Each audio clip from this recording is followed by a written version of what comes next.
بسم الله الرحمن الرحيم. إن الحمد لله نحمده ونستعينه ونستغفره ونعوذ بالله من شرور أنفسنا ومن سيئات أعمالنا. من يهده الله فلا مضل له ومن يضلل فلا هادي له، وأشهد أن لا إله إلا الله وحده لا شريك له، وأشهد أن محمدًا عبده ورسوله صلى الله عليه وسلم. يا أيها الذين آمنوا اتقوا الله حق تقاته ولا تموتن إلا وأنتم مسلمون. يا أيها الناس اتقوا ربكم الذي خلقكم من نفس واحدة وخلق منها زوجها وبث منهما رجالا كثيرا ونساء، واتقوا الله الذي تساءلون به والأرحام إن الله كان عليكم رقيبا. يا أيها الذين آمنوا اتقوا الله وقولوا قولا سديدا يصلح لكم أعمالكم ويغفر لكم ذنوبكم، ومن يطع الله ورسوله فقد فاز فوزا عظيما. أما بعد، فإن أصدق الحديث كتاب الله، وخير الهدي هدي محمد صلى الله عليه وسلم، وشر الأمور محدثاتها، وكل محدثة بدعة، وكل بدعة ضلالة، وكل ضلالة في النار. أما بعد، فبعد انتهائنا بحمد الله وشكره.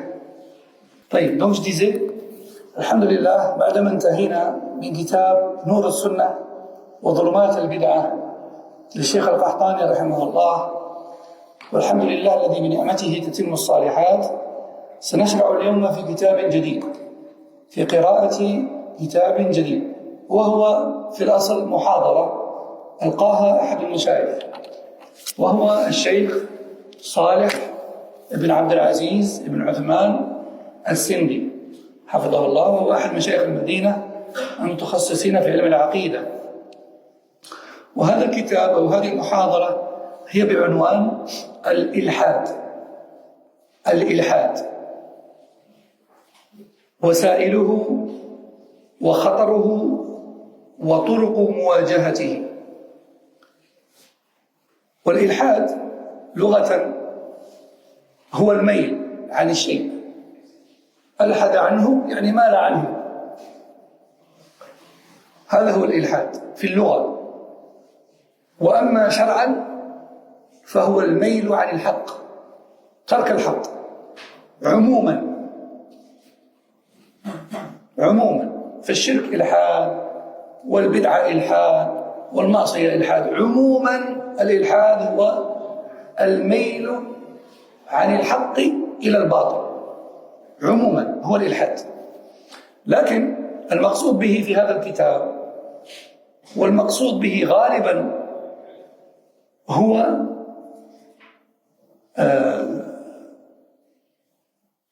إنكار الخالق، إنكار الرب، إنكار الخالق.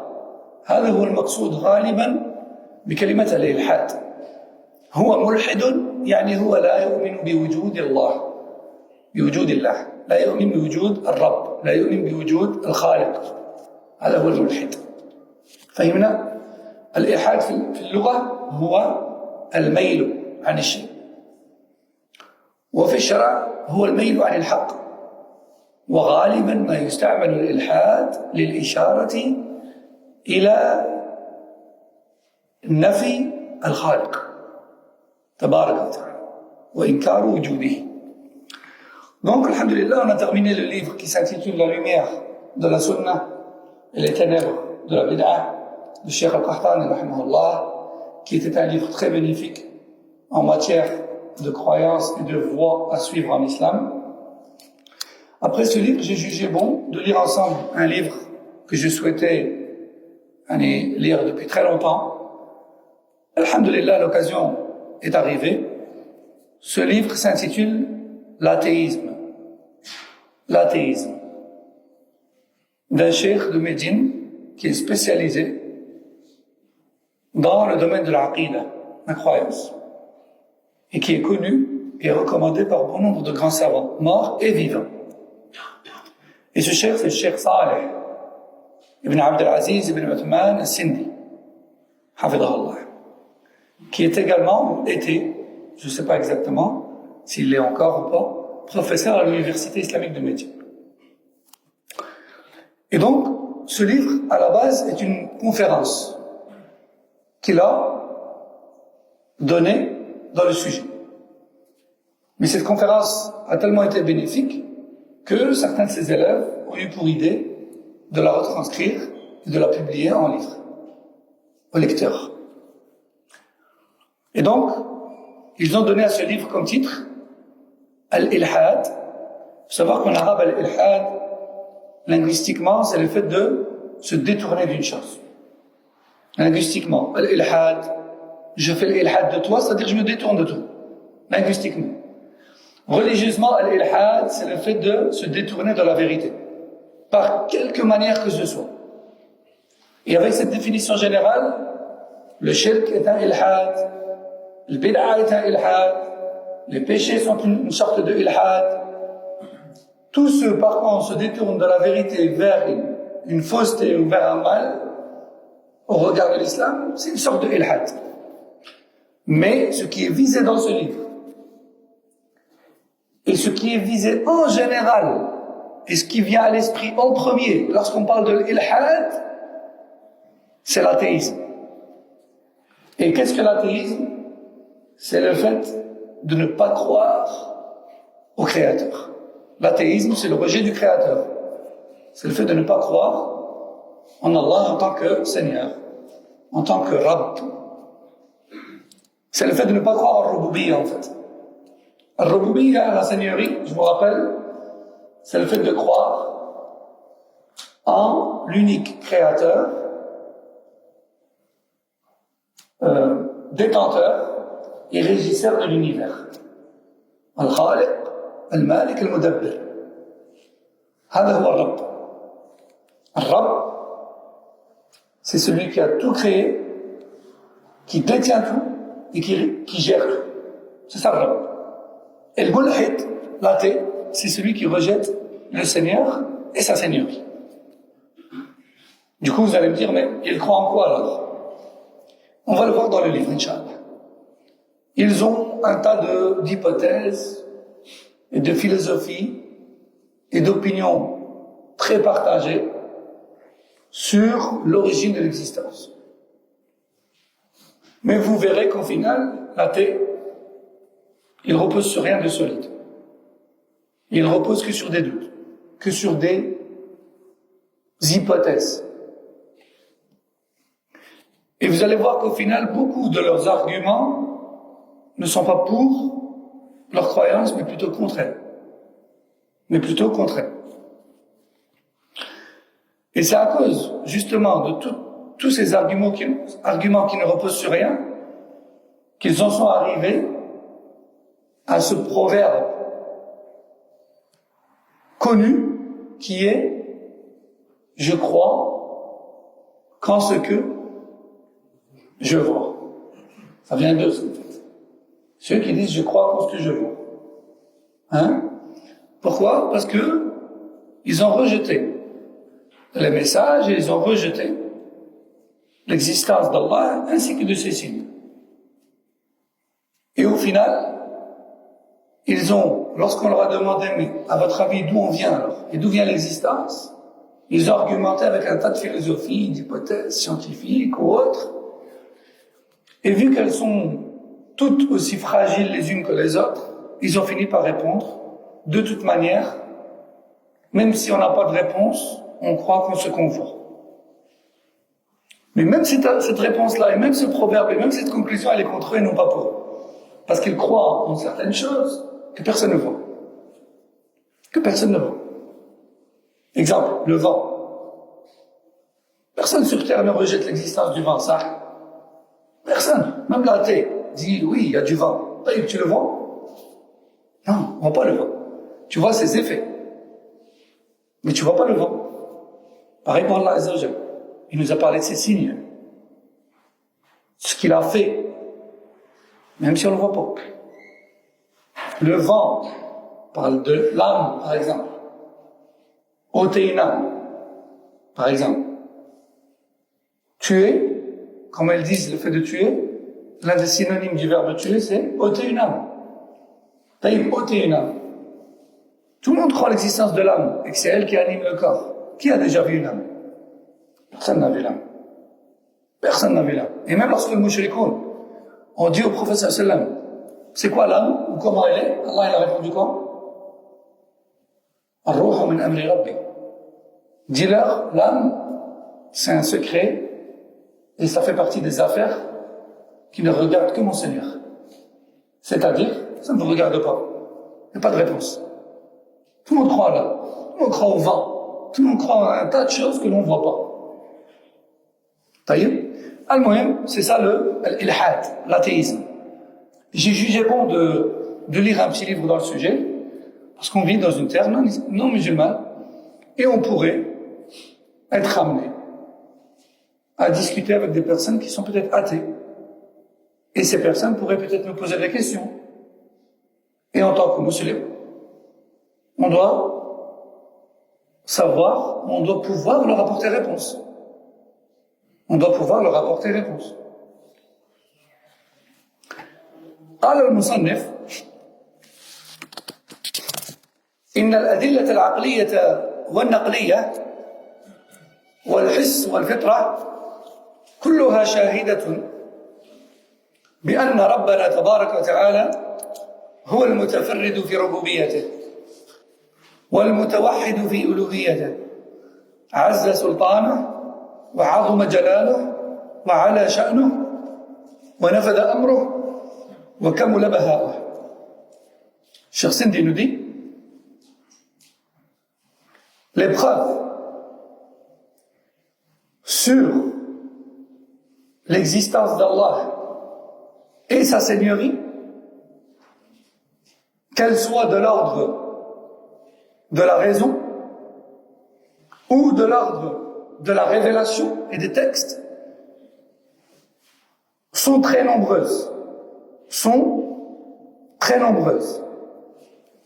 Elles sont de l'ordre de la raison, de l'ordre des textes, mais également du ressenti de l'être humain et enfin de la saine nature de l'être humain. Dit autrement, en fait, Cheikh Saleh Sindi il est en train de nous dire qu'il y a 4 choses qui prouvent l'existence d'Allah. Tout d'abord, al-adilla al-aqliya, les preuves qui font raisonner la raison, les preuves qui font réfléchir la raison. Par exemple, cet univers et l'ordre avec lequel il est construit, le cycle de l'eau, le cycle des créatures, l'alternance du jour et de la nuit, le mouvement des planètes, le lever du jour et le couchant du soleil, le fonctionnement de nos corps, etc. On pourrait citer des exemples jusque demain et même jusqu'à la mort. Est-ce que tout ça, à votre avis, ça fait son apparition comme ça, subitement, sans raison, sans cause et sans créateur? Impossible. Impossible. Même les athées, qui croient en la nature comme ils disent, même eux, ils donnent à chaque chose une cause qui l'a précédée. Ils disent par exemple que l'être humain vient du singe. Madal, ce qu'ils disent. Taïb, le singe, il vient d'où? Mais il vient de d'autres créatures qui ont évolué jusqu'à devenir un singe. Taïb, la première de ces créatures-là, elle vient d'où? Taïb, elle vient comment ça s'appelle? De Difda,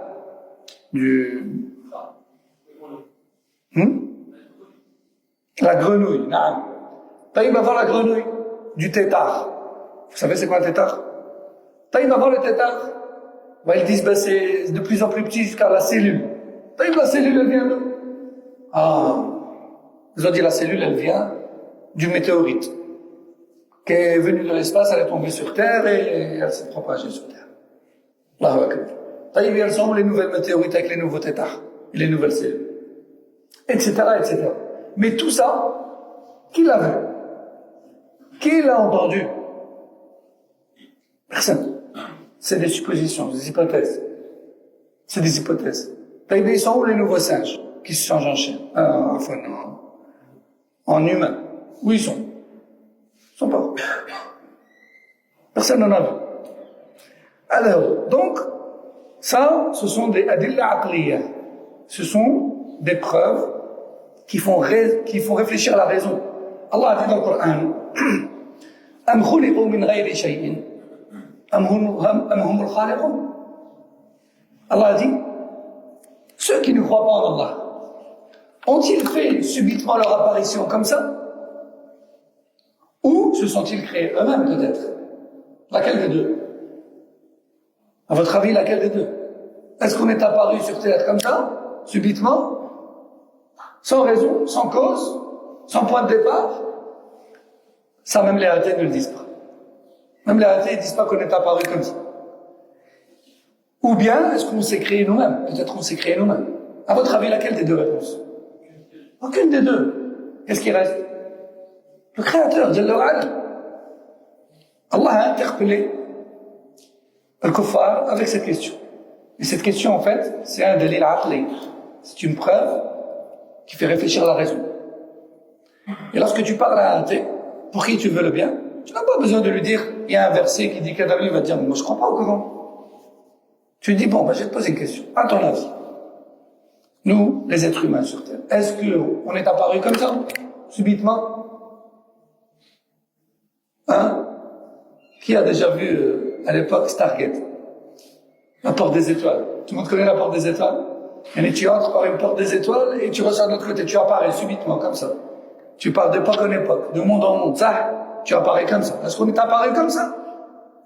Ou est-ce qu'on s'est créé nous-mêmes et du coup après on a existé? Est-ce que le néant peut se créer? Il est néant. Si on n'existe pas, comment on va se créer? On n'existe pas. Donc aucune des deux. Ça, c'est un dalil aqli. C'est une preuve qui fait réfléchir à la raison. Ensuite, on a le dalil al-naqli. La preuve textuelle, la preuve divine, la révélation. Combien de versets de hadith, combien de versets dans les livres, le Coran ou les livres d'avant, les paroles de Mohammed sallallahu alayhi wa sallam ou les prophètes d'avant, combien appellent l'humanité à réfléchir?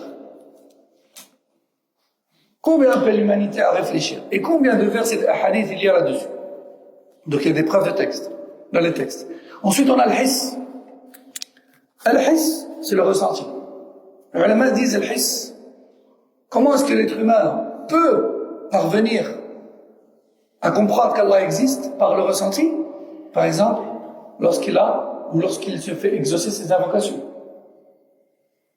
Même le kafir, parfois il est opprimé, ou il se trouve dans une situation catastrophique, il dit « Oh mon Dieu, sors-moi de là ». Et il se peut qu'Allah l'exauce. Alors qu'il est kafir. Car Allah je le défend l'opprimé, même s'il est kafir. Allah il n'aime pas la justice. Et il défend l'opprimé, même s'il est kafir, surtout s'il l'invoque. Non. Donc ça c'est une preuve qui émane du ressenti de la personne. Et enfin on a la preuve sur son existence émanant de l'fitra, la saine nature. La saine nature. Qu'est-ce que ça veut dire? Ça veut dire que si on prend un être humain, et on le met il vient de naître, on le met sur une île, et on le laisse grandir, on le laisse évoluer. Quand il commence à parler, à réfléchir, on lui dit, où est celui qui t'a créé? Il est où ton Seigneur? Est-ce que vous savez ce qu'il va répondre? Il va dire, mon Seigneur, il est en haut. Et n'importe qui ici qui a des enfants, ou qui a l'occasion de croiser des enfants en bas âge, dès qu'ils commencent à s'exprimer, posez-leur la question. Il est où Allah? Direz-leur. C'est une fitra. Fitrat Allah allati fatara an-nas alayha. Allah dit dans le Coran, telle est la nature saine sur laquelle Allah a créé les gens. Naam. Donc, le fitra, de nature, on sait qu'on a un créateur, subhanahu wa ta'ala. Allah, il a mis en nous, comme on dit, une saine nature qui nous permet de réceptionner et de comprendre les messages. Certes, on n'est pas savant, mais on a comme ce qu'on pourrait appeler un logiciel. Et maintenant, toi, tu achètes un ordinateur. Je ne fais pas ressembler Allah aux créatures, d'accord? Ni son œuvre à la nôtre. Mais mettons de côté ce sujet à l'instant. Tu achètes un ordinateur, une tablette ou un téléphone. Tu as un logiciel. Tu as un logiciel de navigation à la base, ça, là. Tu as un logiciel de, comment on appelle ça? d'exploitation. Maintenant, ton téléphone il tourne avec Android. Ou là avec Apple, c'est quoi? C'est iOS. iOS, Maintenant, pas les applications que tu utilises d'habitude, mais tu as un logiciel de base qui est adapté et qui est compatible avec certaines applications que tu utilises. Eh bien, Allah Jalla wa Ala, il a mis en nous une fitra qu'on appelle la saine nature. Et cette saine nature, elle est capable de réceptionner, d'accepter, de comprendre les messages des prophètes. Il y a une personne dont la saine nature est encore intacte, qui n'a pas encore été chamboulée par les philosophies et les théories des athées. Dès que tu lui montres le Coran, le Taurat, l'Injil, tu lui montres les hadiths, tu lui parles d'Allah, il comprend directement. Ah oui, c'est vrai. Oui, logique. Par contre, celui qui a été pollué par les arguments des athées, il va avoir plus de mal à comprendre. Parce que sa fitra a été altérée. Et forcément, celui dont la fitra a été altérée, il va avoir beaucoup plus de mal à comprendre. Il va mettre plus de temps que l'autre. Le Rasul sallallahu alayhi wa sallam dit كل مولود يولد على الفطرة ثم إن أبويه يهودانه أو ينصرانه أو يمجسانه. Le professeur sallallahu alayhi wa sallam dit tout nouveau-né est sur la saine nature, c'est-à-dire monothéiste et pleinement soumis à Allah ou prêt à se soumettre à Allah. Qu'est-ce qui nous a permis de dire que ala al-fitra ça veut dire ça? La suite du hadith. Mais c'est ensuite ses parents qui en font un chrétien ou un juif ou un adorateur du feu. Donc ça veut dire que le fitra c'est musulman en fait. Et le musulman, c'est pas uniquement le suiveur de Mohammed sallallahu alayhi wa sallam, mais plutôt al-mustaslim lillah bit-tawhid. Celui qui se soumet pleinement à Allah, qui l'unifie, qui ne lui associe rien. Ni dans la seigneurie, ni dans les noms attribués, ni dans l'adoration. Tout un chacun, lorsqu'il naît, il est prêt à comprendre le tawhid. Il est prêt à comprendre le tawhid. Donc, le fitra est également une preuve. Naturellement, on sait qu'Allah existe, que notre Créateur existe. Istawa ala arshih. Donc ensuite, le cheikh va nous parler un peu de certains attributs d'Allah, puisque le but du livre, c'est de parler de l'athéisme. Donc avant de parler de l'athéisme, il nous rappelle Allah, l'unicité d'Allah, l'existence d'Allah, les œuvres d'Allah, avant d'entrer dans le sujet. قال استوى على عرشه يدبر أمر عباده الملك الحق قيوم بنفسه مقيم لغيره غني عن كل ما سواه وكل ما سواه فقير إليه يسأله من في السماوات والأرض كل يوم هو في شأن يغفر ذنبا ويفرج كربا ويفك عانيا يعني أسيرا وينصر ضعيفا ويجبر كثيرا ويغني فقيرا. Cheikh nous dit, Allah s'est élevé au-dessus de son trône. Il gère sans cesse les affaires de ses créatures. Il est le véritable roi suprême. Il est le roi, il est le vrai, il est celui qui se suffit à lui-même. Il est celui qui se suffit à lui-même, c'est-à-dire il a besoin de personne, et il est celui qui suffit à tout autre que lui. On sait que dans l'existence, il y a le créateur et la création. Et en dehors de lui, nous ne sommes que des créatures. Lui, il se suffit à lui-même. Il n'a besoin de rien et de personne. Par contre, nous, les créatures, on a tous besoin de lui. Et sans lui, on n'est plus rien. Il se passe de tout autre que lui. Tout autre que lui n'est que pauvre. Allah a dit, dans Surat Ar-Rahman, ce qui a pour sens, toute créature dans les cieux et dans la terre l'invoque. Et chaque jour, il est à plein temps dans la gérance des affaires de ses serviteurs. Qu'est-ce que ça veut dire? Ça veut dire qu'Allah subhanahu wa ta'ala Il n'a pas créé l'univers puis il s'est arrêté là. Il gère cet univers. Il pardonne les péchés des uns. Il donne des issues favorables aux éprouvés. Il libère les opprimés et les emprisonnés. Il vient au secours des affaiblis. Il enrichit les pauvres, etc. Il gère sans cesse son univers, non-stop. يميت ويحيي يسعد ويشقي يضل ويهدي ينعم على قوم ويسلب نعمته عن آخرين يعز أقواما ويذل آخرين يرفع أقواما ويضع آخرين يمينه ملأى لا يغيضها نفقة سحاء الليل والنهار. Donc comme on a dit, Allah est sans cesse en train de gérer l'univers, son royaume. Il donne la vie aux uns, il donne la mort aux autres, il donne le bonheur aux malheureux, car il le mérite. Il donne le malheur à ceux qui étaient jusque-là heureux, afin de les éprouver ou de les châtier, ça dépend. Il égare qui ne mérite plus la guider, tandis qu'il guide quiconque mérite désormais la guider. Il donne les bienfaits à ceux qui les méritent. Il retire les bienfaits de ceux qui ne les méritent plus. Il donne la puissance à certains et l'humiliation à d'autres. Il élève certains et il en humilie d'autres. À chaque instant, en fonction des causes. Dès qu'il y a une cause, la cause d'une chose, Allah concrétise ce qu'elle cause, ce que cette chose cause. Non. Aussi, Allah tabaraka wa ta'ala distribue sa richesse et sa subsistance sans cesse, de jour comme de nuit. Sa main, yaminuhu, comme on dit, sa main qui n'est que droite, et dont lui seul en connaît la description.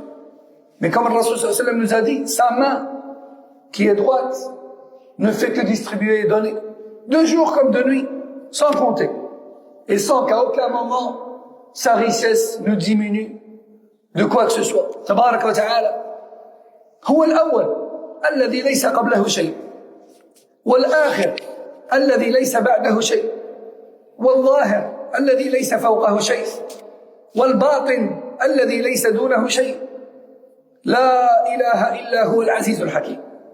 Allah est le premier qui n'a été précédé par rien ni personne. Ici présent, on a tous été précédés par des créatures. Mais le Créateur, lui, Jalla wa Ala, il est le premier et le dernier. Personne avant lui. Et personne ne subsistera après lui. Nous, créatures, dans notre esprit, toute chose a un début et une fin. Pourquoi? Parce qu'on est des créatures. Et notre esprit est limité. Et notre imagination, même elle, même si elle peut aller très loin, elle est limitée. Allah, lui, n'a dit début ni fin. Cherche pas plus loin. Allah, il a dit, huwa al-awwal wal akhir. Il est le premier et le dernier. Kullu ma alayha fan, wa yabqa wajhu rabbika dhul jalali wal ikram. Tout ce qui est sur terre est voué à une fin, est voué à s'éteindre, sauf sa face, c'est-à-dire sauf lui, subhanahu wa ta'ala. Parmi toute l'existence, parmi tout ce qui existe, seul lui, le Créateur, n'a pas de fin. Tabaraka wa ta'ala. Ensuite, l'auteur nous dit, il est le dominant, le dominant, au-dessus duquel il n'y a rien. Personne ne décide au-dessus de lui. Et personne ne domine au-dessus de lui. Et personne n'impose quoi que ce soit en dehors de lui. Certains traducteurs, qu'Allah leur pardonne si c'est une erreur, qu'Allah les guide si c'est volontaire, disent Al-Zahir, c'est celui qui est apparent, ou Al-Batin, c'est celui qui est caché. Non, ça c'est une erreur. Al-Zahir, Salaf ont dit, هو الذي يظهر على غيره بقوته وجبروته. Al-Zahir, le verbe ظهر, ça ne veut pas juste dire apparaître. Ça veut également dire dominer, prendre le dessus sur le reste. Et Rasul sallallahu alayhi wa sallam nous a expliqué, Al-Zahir alladhi laysa fawqahu shay. Ça veut dire le dominant. Parce que linguistiquement parlant, Zahir, à la base, ça veut dire l'apparence, c'est vrai. Et linguistiquement, à la base, le contraire de l'apparence, c'est quoi? C'est le cachet. Mais le Rasoul, dans un hadith de Bukhari, il a clairement dit Al-awwalu alladhi laysa qablahu shay. Al-akhiru alladhi laysa ba'dahu shay. Après, il a dit Al-zahiru alladhi laysa fawqahu shay.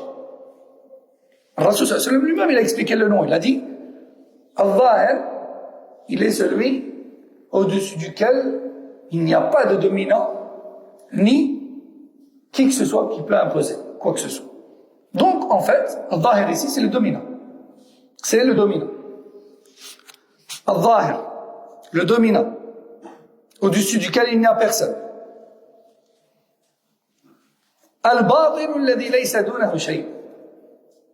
والباطن هنا قال السلف أو قال الرسول صلى الله عليه وسلم الذي ليس دونه شيء وفسرها السلف بأنه لا شيء يحصل بدون أمره ليس دونه شيء يعني ليس بدونه شيء يحصل c'est-à-dire que rien ne peut exister ni se produire sans lui subhanahu wa ta'ala sans lui rien ne peut se produire ni s'allumer ni s'éteindre ni exister ni disparaître sans lui il n'y a rien ni apparition ni disparition c'est ça que ça veut dire al-batin alladhi laysa dunahu shay. La ilaha illa huwa al-aziz al-hakim. Et c'est pour cette raison que nul ne mérite l'adoration et le culte, sauf lui, al-aziz, le tout-puissant, al-hakim, le sage. Le sage, c'est-à-dire qu'il sait parfaitement ce qu'il fait et pourquoi. Et qu'on n'a pas à lui poser de questions. Il sait pourquoi. Certaines personnes disent, oh, mais pourquoi Allah il a fait ceci ou pourquoi il a fait cela? On n'a pas à poser cette question. Parce qu'Allah dit dans le Coran, La yus'alu amma yaf'alu, wa hum yus'alun. Allah n'a pas à être questionné sur ce qu'il fait. Ce sont plutôt eux, les créatures, qui seront amenés à être questionnés sur ce qu'ils ont fait. Nous, Yawm al-Qiyamah, Allah va nous questionner sur tous nos actes. Pourquoi tu as fait ceci? Pourquoi tu as fait cela? Les actes dont on se rappelle, et même ceux qu'on a oubliés. Par contre, lui, non. Pourquoi il n'est pas questionné? Pourquoi on ne doit pas le questionner? Parce qu'il est parfait, tout ce qu'il fait est parfait. Donc il n'y a pas d'erreur. Nous, on est plein de défauts. Et donc, nous, on a plein d'erreurs. Et donc, nous, on sera questionné. Lui, non. Pourquoi? Parce qu'il est Al-Hakim. À quelle heure l'Isha? ثم قال المصنف ليس له بواب فيستأذن ولا حاجب فيدخل عليه ولا وزير فيؤتى ولا ظهير فيستعان به ولا ولي ولا شفيع إليه إلا من بعد إذنه ولا نائب عنه فيعرفه حوائج عباده. Allah, tabaraka wa ta'ala, n'a pas de portier. C'est-à-dire qu'Allah n'a placé personne entre nous et lui à qui on doit demander l'autorisation avant d'invoquer ou avant de faire quelque chose. Non, nous on invoque Allah directement. Ya Allah, directement. Il n'a pas de bawab, il n'a pas de portier. On a yaqul bawab. Je n'ai pas dit intermédiaire parce qu'après il utilise d'autres mots qui eux seront mieux traduits par intermédiaire. Donc Allah n'a pas de portier. Dans le sens, Allah n'a pas placé une personne entre lui et nous à qui on doit demander l'autorisation pour pouvoir l'invoquer, par exemple. Hein? Oui, les rois, les chefs d'État, etc., les directeurs, ils ont des secrétaires, ou ils ont des premiers ministres, ou ils ont des conseillers, ou ils ont des représentants. Chez qui tu dois d'abord aller, s'il te plaît, il y a moyen de le voir, tu peux lui passer un message. Allah, non. Allah, Jalla wa Ala, il nous a interdit ça justement. Il nous a ordonné d'aller directement à lui et de l'invoquer directement. ليس له بواب فيستأذن ولا حاجب فيدخل عليه. Et il n'y a personne qui nous barre la route, qui mène à lui. Il n'y a personne qui nous barre la route, qui mène à lui. Ni il n'a de wazir, c'est-à-dire de ministre, qu'il a chargé afin de recevoir les demandes des gens. وَلَا ظَهِيرٌ فَيُسْتَعَانُ بِهِ. Allah n'est pas non plus injuste au point où il s'est fait inaccessible sauf à l'aide de certaines créatures. وَلَا وَلِيٌّ وَلَا شَفِيعٌ إِلَيْهِ. Et personne ne peut intercéder auprès d'Allah. Et personne ne peut charger qui que ce soit d'intercéder pour lui auprès d'Allah, si ce n'est par l'acceptation d'Allah lui-même. C'est Allah qui décide qui intercède ou pas auprès de lui. Et c'est Allah qui décide pour qui l'intercession est faite ou non. Et c'est Allah qui décide si l'intercession est acceptée ou non. Subhanahu wa ta'ala. Donc ça sert à rien de dire « Oh, messager d'Allah, intercède pour moi chez Allah. » Yawm al-Qiyamah. C'est shirk akbar. Et c'est interdit. Et ça sert à rien. Il faut dire, Ya Allah, fais intercéder pour moi auprès de toi, salihin, les pieux. Là oui. Wala na'iba anhu fayu'arrifuhu hawa'ij ibad. Ni il y a d'intermédiaire représentant d'Allah qui recueille les demandes et les besoins des gens afin de les ramener à lui. Subhanahu wa ta'ala. Non plus. La différence entre le wazir et le na'ib. Le wazir, c'est ce qu'on connaît nous sous le nom de ministre. Et le na'ib, c'est le représentant. C'est le représentant. Le na'ib, il est au même niveau. C'est le bras. Quand l'un n'est pas là, l'autre le représente. Ça, c'est le na'ib, le représentant. Par contre, le wazir, le ministre, il est en dessous de lui. Il lui fait remonter les demandes d'en bas, c'est-à-dire les demandes du peuple. D'accord? C'est la différence entre un ministre et un représentant. Une différence entre, par exemple, le Premier ministre et le reste des ministres et des élus qui sont en dessous, etc. À chacun son grade. Dans notre langage à nous, chez les créatures. C'est ça que le cheikh il a dit, Allah Azza wa Jalla, il n'a rien de tout ça. Subhanahu wa ta'ala. قال أحاط بكل شيء علما ووسع كل شيء قدرة ورحمة لا يشغله شأن عن شأن ولا تغلطه كثرة المسائل ولا يتبرم يعني لا يتضجر ما يسعفش ولا يتبرم بإلحاح الملحين. انت يجيك واحد يقول لك حبك اعطيني حبك اعطيني حبك اعطيني حبك تكره منه ينرفيك تسعف كاع كل ودي ما تجيش تجيني ما تزيدش تولي روح ما نجيش نشوف وجهك تكره منه. هذا هو التضجر زعاف ما تجيش تجي. الله سبحانه وتعالى لا يتضجر لا يتبرم بإلحاح الملحين بالعكس يحب الملحين في الدعاء. لو اجتمع أول خلقه وآخرهم وإنسهم وجنهم وقاموا في صعيد واحد ثم سألوه فأعطى كل منهم مسألته ما نقص ذلك مما عنده ذرة واحدة. Allah subhanahu wa ta'ala connaît parfaitement toutes choses. Et rien n'échappe à sa connaissance. Il est capable de tout. Et il offre sa miséricorde à toutes les créatures, qu'elles soient croyantes ou non d'ailleurs. Et personne ni rien ne peut détourner son attention. Yani même s'il écoute telle créature, ou s'il surveille telle créature, ou s'il exauce telle créature, cela ne le détourne pas ou ne détourne pas son attention du reste des créatures, dans le moindre détail.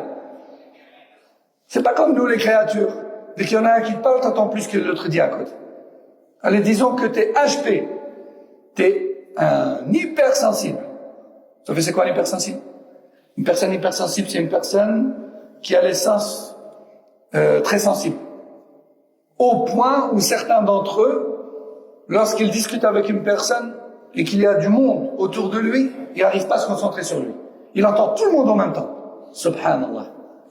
Il arrive à entendre tout le monde en même temps. Pas forcément à se concentrer avec tout le monde, mais il entend 2 mots de ce que lui dit, 2 mots de celui à côté, même celui qui est à 3 mètres, il sait de quoi il parle, l'autre aussi. Et en fait, ses sens, ils sont super développés. et il entend tout le monde en même temps. Pas avec concentration. Et il ne peut pas répondre à tout le monde. C'est une créature. Et même s'il est HP, même s'il est hypersensible, il est plein de défauts. Parce qu'il n'arrive pas à entendre tout le monde avec détail, il n'arrive pas à suivre toutes les discussions, il ne peut pas répondre à tout le monde. Ça, c'est les créatures. Même celles les plus sensibles d'entre elles. Mais le Créateur, lui, il est capable d'entendre tout le monde, de voir tout le monde, de savoir parfaitement toutes choses, sans qu'à aucun moment son attention et sa surveillance et son ouïe et sa vue et sa science ne soient diminuées ou détournées par quoi que ce soit. Abadan. Subhanahu wa ta'ala. Et combien, et à aucun moment, ils ne se mettent en colère à cause de l'insistance et des demandes de ces créatures. Toi, lorsque quelqu'un vient et te dit, s'il te plaît, fais ça pour moi. T'as même pas le temps de le faire, il revient, s'il te plaît, tu fais ça pour moi, s'il te plaît, tu m'oublies pas, s'il te plaît, tu peux le faire, s'il te plaît, s'il te plaît. Voilà, au bout d'un moment, tu vas t'énerver. Tu vas dire, s'il te plaît, viens plus me voir. Voilà, je te dis, je vais le faire. Si tu reviens, je le fais pas, c'est sûr. Tu lui dis ça, juste pour pas qu'il revienne. Ça, même avec nos enfants, parfois. Papa, s'il te plaît, s'il te plaît, s'il te plaît. Des fois, t'en as tellement marre, tu dis, chef, si tu me redemandes une fois, je le ferai pas. T'auras pas ça. Ça, c'est nous, les créatures. Mais le Créateur, tabaraka wa ta'ala, lui, il ne se lasse jamais des demandes des serviteurs. Il ne se met jamais en colère. Au contraire, il aime l'insistance et la répétition des demandes. Il aime cela. Et comme les salafs disaient,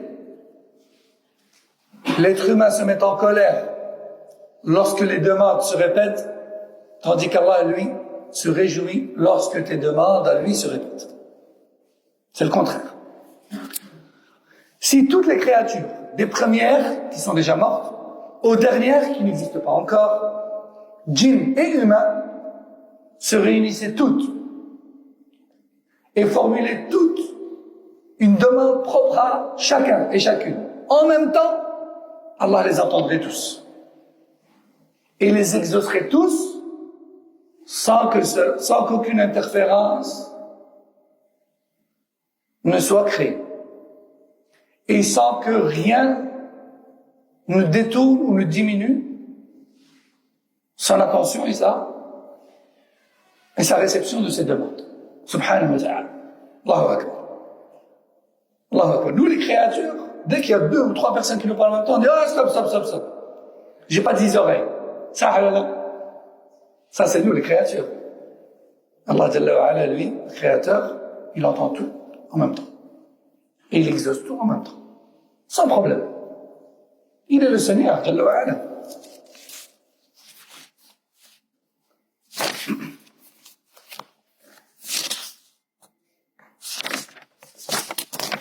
قال المصنف فسبحانه ما أعظمه وما أكبره إنما أمره لشيء إذا أراده أن يقول له كن فيكون حجابه النور ولو كشفه لأحرقت سبحات وجهه ما انتهى إليه بصره من خلقه ألا بعدا للظالمين الجاحدين.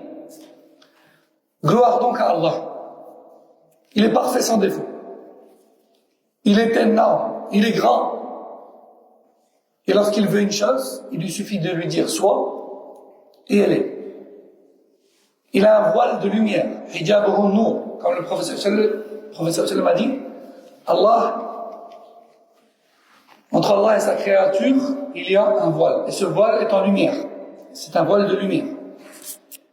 Et si Allah Jalla wa Ala venait à lever ce voile qui le sépare de sa créature, eh bien la lumière qui se dégage de lui brûlerait tout sur son passage. Brûlerait tout sur son passage. Plutôt pour être plus précis, elle brûlerait tout ce qu'il regardera avec sa vue.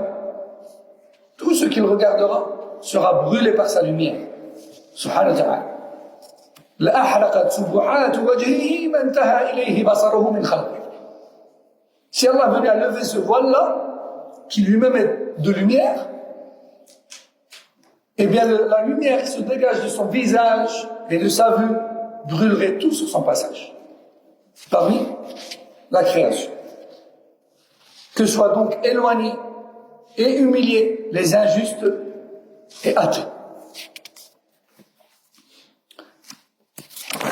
On va donc s'arrêter ici pour aujourd'hui, Inch'Allah Ta'ala.